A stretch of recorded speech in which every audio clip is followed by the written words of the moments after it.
Heck, we got to stop the problem. We can talk about it. We can talk about it forever.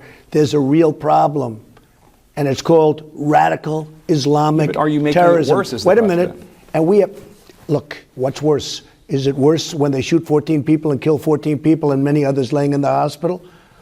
What about in Paris, where they have hundreds of people dead in Paris? Same thing. It's Paris, but same thing.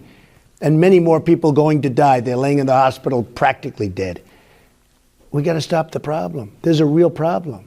Trump's language is known to be very simple. Out of a total of 94 words, 65 words, or 70%, are only one syllable. 20% of the 94 words are two-syllable words, while only 7% are multi-syllable words containing 3 or more syllables. Trump is purposely avoiding use of multi-syllabic words as much as possible. According to the 2016 study carried out by the Boston Globe, it has been proven that Trump's language difficulty level came out the lowest in comparison to all the other presidential candidates. When speaking using language easy to comprehend to the level that it could be categorized at an elementary reading level, Trump's speech could be easily understood by everyone, including the less educated people. Since everyone can understand the simple language used, he is able to appeal to a wider group of people.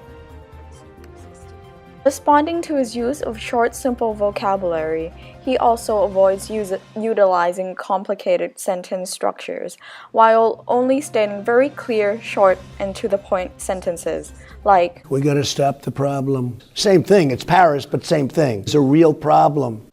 Also, the message could be conveyed very easily. The point gets across a lot more straightforwardly.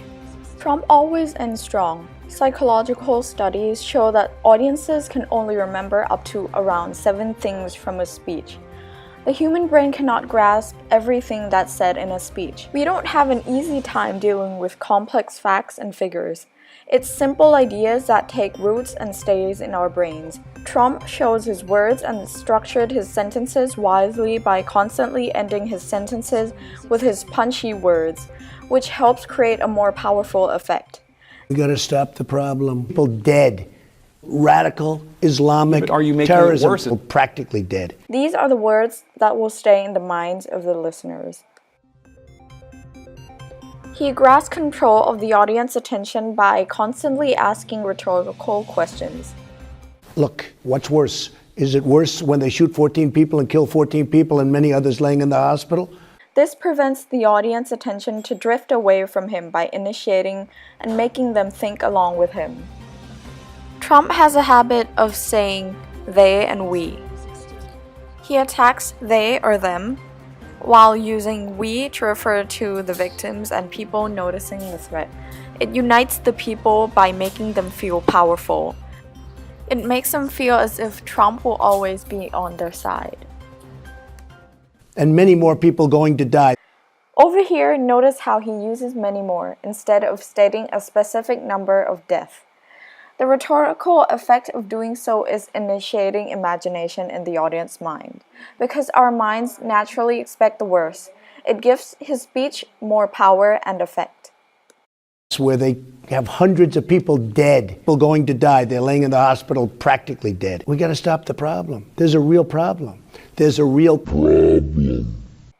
Repetition is effective in all human beings. He particularly stresses on his keywords to emphasize its importance.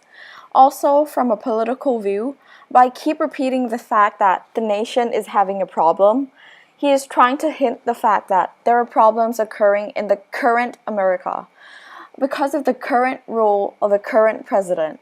He is hinting that if he gets to become the new president, all of these problems will be eradicated. There's a group of people, it's a problem.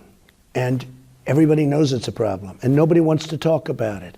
And a lot of people agree with what I'm saying. He also implicates the audience in his speech as if all of his listeners have already agreed upon what he's talking about. For example, saying everybody knows or nobody wants to talk about it. The last one is social proof.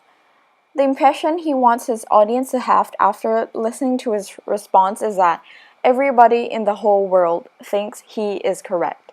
He keeps relying on social proof, like everybody knows or a lot of people agree. This is very effective because humans naturally go with the flow. It is important to be able to be aware of the language and tactics in which Trump uses to persuade his audiences. We may not be able to say he is smart, but we do have to admit that he is a charming speaker that can persuade the minds of millions with just a small tweak to his words.